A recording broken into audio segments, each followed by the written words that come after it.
자, 오늘도 우리 주님께서 주신 좋은 날입니다. 우리 찬송가 539장 우리 같이 하시겠습니다. 539장입니다. 너 예수께 조용히 나가. 같이 찬송하시겠습니다.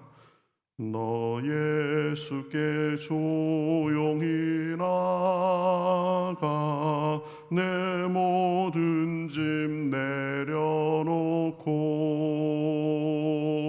주 십자가 사랑을 믿어 죄 사함을 너 받으라. 주 예수께 조용히 나가 내 마음을 쏟아놓으라. 늘은 미리 보시는 주님, 그는 은혜를 베푸시리. 주 예수의 은혜를 입어 내 슬픔이 없어지리.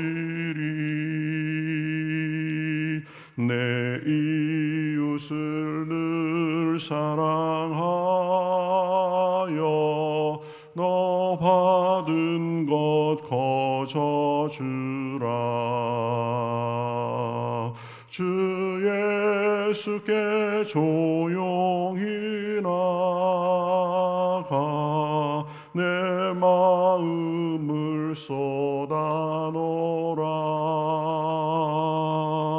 늘은 미리 보시는 주님, 그는 은혜를 베푸시리. 주 예수를 친구로 삼아 늘 내 옆에 모시어라. 그 영원한 생명샘물에 내 마른 목 죽이어라. 주 예수께 조용히 나가 내 마음을 쏟아놓으라. 늘은 미리 보시는 주님, 그는 은혜를 베푸시리. 너 주님과 사귀어 살면 새 생명이 넘치리라. 주 예수를 찾는 이 앞에 참 밝은 빛 비추어라.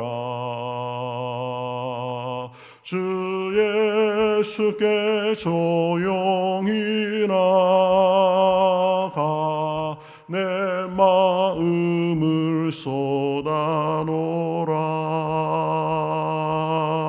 늘은 미리 보시는 주님, 그는 은혜를 베푸리리. 아멘. 같이 기도하시겠습니다. 하나님 감사합니다. 오늘도 저희들에게 생활을 허락하시고 또 주님 앞으로 불러주셔서 주님께 찬송하며 기도하며 나가게 하시니 감사합니다. 오직 주님만을 바라보며 주님께 나아왔사오니 주님께서 말씀으로 음성 들려주시옵시고 기도할 때에 하나님의 감화와 감동이 있으며 또 하나님의 뜻을 이루는 그런 삶이 될 수 있도록 인도하여 주시옵소서. 시종을 주님 앞에 맡기며 살아계신 예수님의 이름으로 기도하옵나이다. 아멘.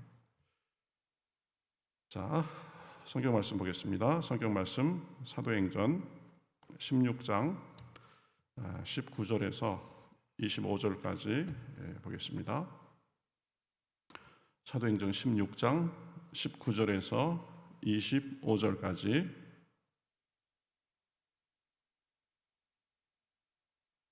한 절씩 교독하시겠습니다.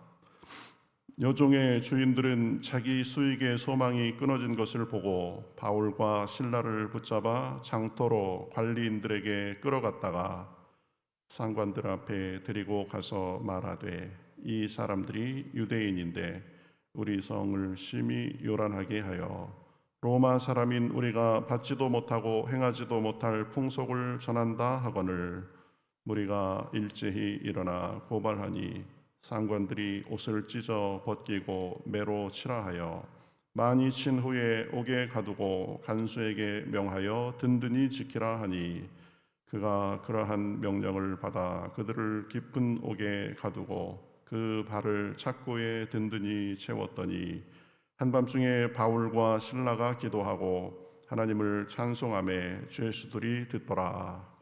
아멘.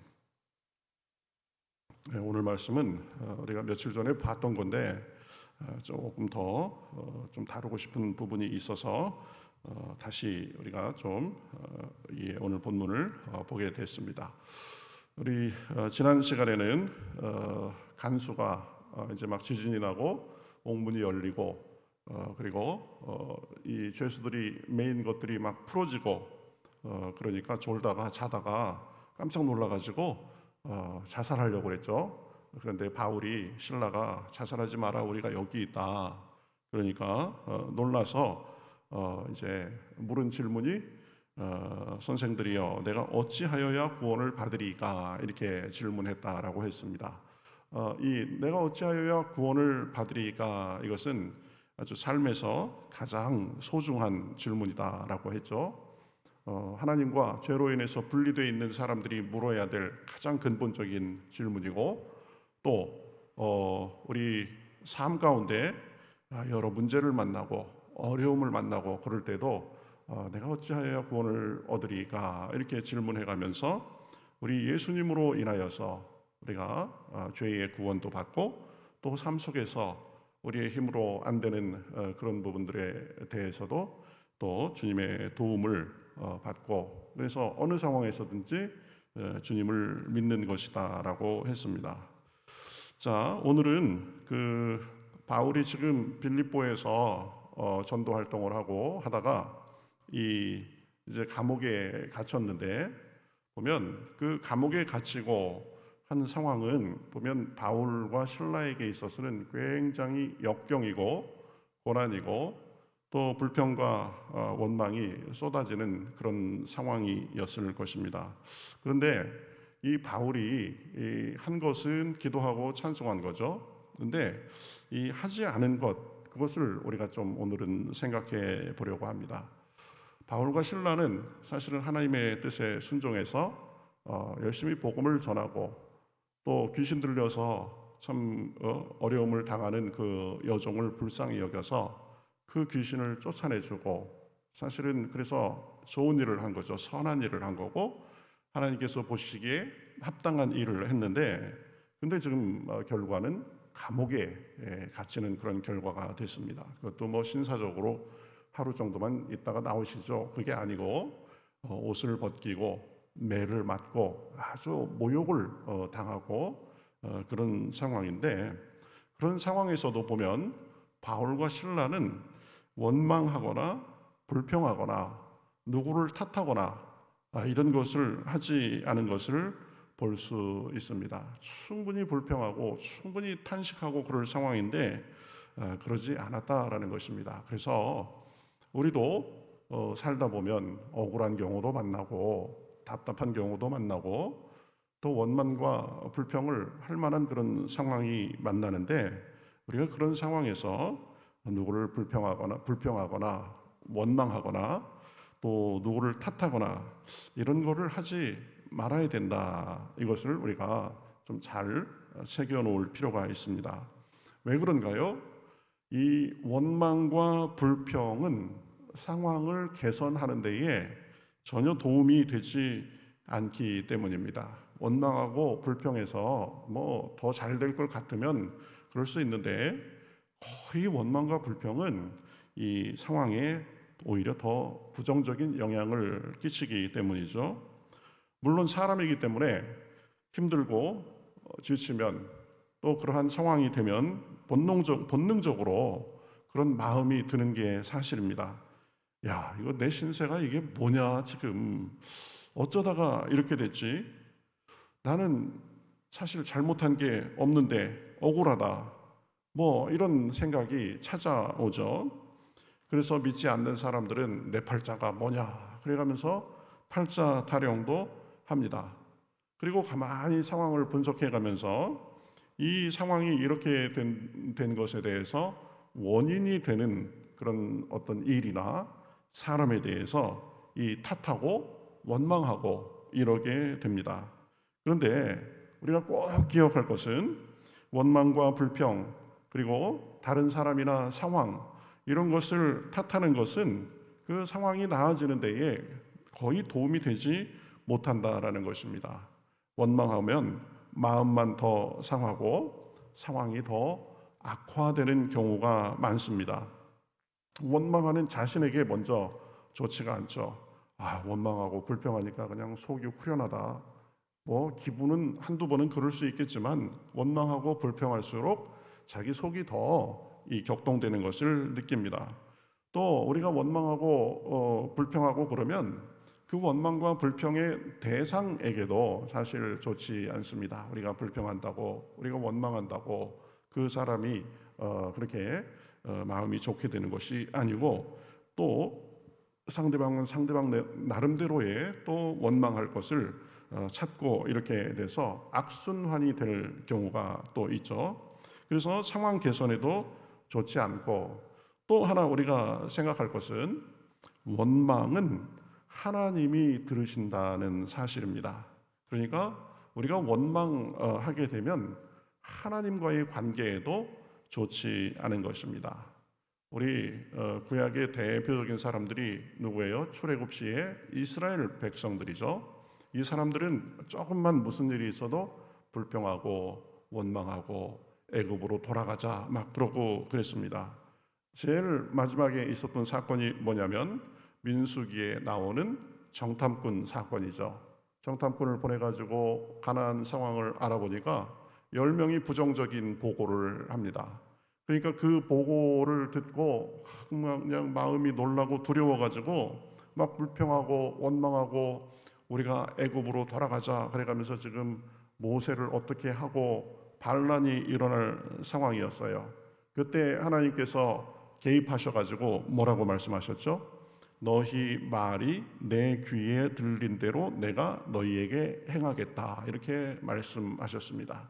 그러니까 원망하고 불평하고 우리가 죽겠다 그러니까 결국 그 사람들을, 그렇게 그 당시 그 성인들은 38년을 더 광야에서 보내고 그러고 나서 이제 다 죽고 가나안에 들어가지 못한 것을 알 수 있습니다. 그러니까 우리가 하나님 앞에 원망하고 불평하면 그것이 결국 우리에게 돌아온다라는 거죠. 원망이든 불평이든 감사든 메아리 효과가 있다라고 했습니다. 우리가 감사하다 그러면 메아리처럼 그 감사할 일이 더 우리에게 돌아오고, 원망하고 불평하고 누구 탓하고 그러면 그것이 결국 우리에게 좋지 않은 영향을 준다라는 것입니다.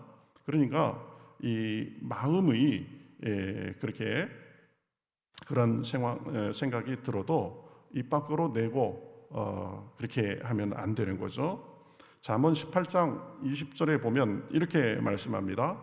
사람은 입에서 나오는 열매로 말미암아 배부르게 되나니 곧 그의 입술에서 나는 것으로 말미암아 만족하게 되느니라. 그러니까 사람은 자기 입술의 열매를 먹고 산다라는 거죠. 그렇기 때문에 우리가 늘 말을 어떻게 하고, 그것이 굉장히 중요한 것입니다. 원망과 불평의 생각이 들어도 우리의 마음을 계속 거기에서 발전시키지 말고 제어하고, 원망과 불평이 특별히 우리의 입 밖으로 나오지 않도록 해야 되는 것입니다. 생각이 떠오르는 것은 우리가 어쩔 수 없습니다. 그러나 그 좋지 않은 생각에 우리 자신을 내어주느냐 내어주지 않느냐, 그리고 그것을 입 밖으로 내고 또 원망과 불평에 맞게 행동을 하느냐 하지 않느냐 하는 것은 우리가 얼마든지 제어할 수가 있는 것입니다. 그러니까 원망의 상황에서, 불평의 상황에서 그것에 우리의 마음을 주지 말고 우리 마음을 잘 다스리고 그것이 원망과 불평이 입 밖으로 나오지 않도록 해야 된다. 왜 그러냐? 원망과 불평은 상황 개선에 도움이 되지 않기 때문입니다. 또 하나 우리가 원망하고 불평하지 말아야 될 또 하나의 이유는 무엇이냐면, 우리 눈에 어떠하든지 좋아 보이든지 나빠 보이든지 모든 일은 하나님이 주관하고 계시기 때문입니다. 지금 당장 보기에는 어렵고 힘들고 또 이해가 안 돼도 하나님께서 내게 허락하신 일이라면 결국 하나님께서 나에게 더 좋은 것을 주시고 하나님의 영광을 드러내시려고 이런 고난과 어려움도 주시는구나. 이것이 믿음 안에서의 생각입니다. 그렇죠? 하나님께서는 모든 것을 주관하고 계십니다. 예수님께서 말씀하셨죠. 참새 2마리가 하나짜리온에 팔리는 것 아니냐. 아주 하찮고 값싼 그런 참새도 하나님께서 허락하시지 않으시면 땅에 떨어지는 법이 없다라고 말씀하셨죠. 그러니까 우리가 그것을 믿어야 되는 것입니다. 내가 당장 보기에는 힘들고 내가 당장 보기에는 어렵고 그래도 하나님께서 나에게 뜻이 있으셔서 허락하신 일이다. 그래서 이 잠언 16장 9절에 보면 말씀하시죠. 사람이 마음으로 자기의 길을 계획할지라도 그의 걸음을 인도하시는 이는 여호와시니라. 이렇게 말씀하십니다. 우리 계획대로 안 돼도 우리 뜻대로 안 돼도 하나님께서 가장 선하신 길로 인도하고 계신다. 그러니까 내가 이 고난, 이 어려움을 잘 견디면 욥처럼 내가 정금같이 나오리라 라고 믿고 오히려 소망의 눈을 들어서 감사하고 기도하며 찬양해야 되는 것입니다. 그래서 원망과 불평의 상황, 그 상황도 하나님께서 허락하신 것이니까 그렇게 그 속에서 기도하고 찬송해야 되는 것입니다. 우리가 늘 좋아하는 말씀이죠. 로마서 8장 28절에서 뭐라고 말씀하세요? 우리가 알거니와 하나님을 사랑하는 자 곧 그의 뜻대로 부르심을 입은 자들에게는 모든 것이 합력하여 선을 이루느니라 라고 말씀하셨습니다. 그러니까 바울과 실라는 그 원망과 불평 충분히 나올 수 있는 상황에서 기도하고 찬송한 이유가 바로 그런 점을 알고 있었기 때문입니다. 인간적으로는 사실 왜 실망스러운 마음이 없었겠습니까? 한편으로는 내가 괜히 그냥 지나가도 되는데 괜히 그 귀신 들린 여종을 고쳐줘가지고 이 고생인가? 한편으로는 나는 그래도 그 여종을 불쌍히 여기는 마음에 그런 건데, 그리고 내가 이렇게 여종을 고쳐준 것이 하나님의 능력으로 행한 것인데 이게 뭔가 이러지 않았습니다. 자기들의 좋은 일에 대해서 고소한 그 여종의 주인을 탓하지도 않았습니다. 또 그 주인의 그 모함적인 그런 말을 듣고 자기들을 결국은 옥에 넣은 그 관리들에 대해서도 원망하고 불평하지 않았습니다. 왜 그랬을까요? 불평의 역효과도 알고 결국은 하나님이 모든 것을 주관하시기 때문에 하나님께서 허락하신 일이라면 하나님께서 결국 선한 결과를 만드시고 이 모든 것이 합력해서 선을 이루게 하시고 오히려 더 하나님의 영광을 드러내는 계기가 될 것이다. 이렇게 믿었기 때문일 것입니다. 그러니까 그 음습하고 차디찬 감옥에서도 하나님께 기도하고 찬송한 것입니다. 기도하면서 무슨 기도를 했을까요? 뭐 그런 기도도 했을 겁니다. 하나님, 제가 참 선한 일을 하고 하나님의 일을 하다가 이렇게 감옥에 갇히니까 제가 참 마음도 좀 어둡습니다. 이게 원망과 불평이 나오려고도 합니다. 하나님, 제 마음을 주관하여 주시옵소서. 저는 하나님의 뜻을 다 알지 못하지만 하나님께 감사하고 찬송합니다. 그래가면서 자기의 마음을 하나님께 토했을 것입니다. 그리고 그런 하나님께 맡기며 찬양했을 것입니다. 여러분, 원망과 불평의 상황에서 사람 탓하지 말고 입 꼭 다물고 있다가 기도하는 시간에 하나님 앞에 다 토로해도 됩니다. 하나님 앞에는 그런 마음을 표현해도 됩니다. 하나님, 제가 이래서 속이 상합니다. 하나님, 이래서 제가 지금 마음이 어둡습니다. 어쩔 줄 모르겠습니다.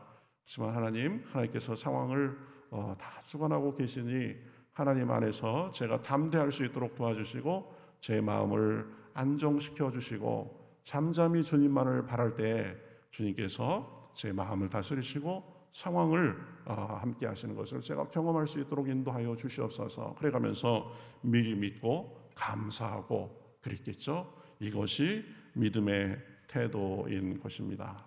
여러분, 우리의 삶도 마찬가지죠. 살다 보면 어려움도 있고 억울한 일도 당하고 답답한 일을 만나기도 합니다. 오해도 받고 그럽니다. 그때 불평하거나 원망하지 말고 하나님께 기도하며 고하실 수 있기를 바라겠습니다. 하나님이 모든 일을 주관하시고 우리 속에 일하시며 합력해서 선을 이루어 줄 것입니다. 그러니 믿음으로 주님의 선하심을 바라보며 기도하고 미리 감사하고 또 어려움 속에서도 찬송하고 하는 것입니다.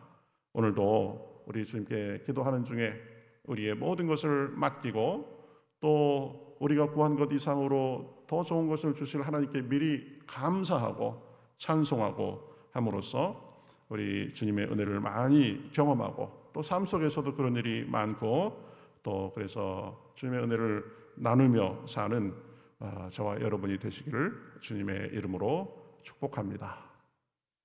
원망과 불평의 상황에서 늘 주님께 기도하고 찬송하는 것, 이것이 믿는 사람들의 일이다.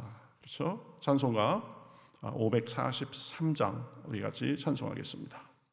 543장입니다. 어려운 일 당할 때 나의 믿음 적어나. 같이 찬송하겠습니다. 어려운 일 당할 때 나의 믿음 적으나 의지하는 내 주를 더욱 의지합니다. 세월 지나갈수록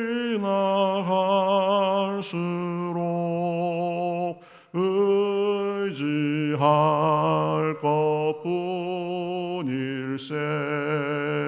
아우슨 일을 당해도 예수 의지합니다.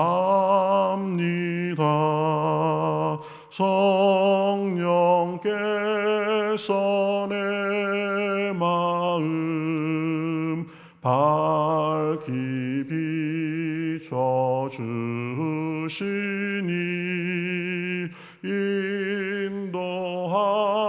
인도하심 따라서 주만 의지합니다. 세월 지나갈수록 의지할 것뿐일세. 무슨 일을 당해도 예수 의지합니다. 밝을 때의 노래와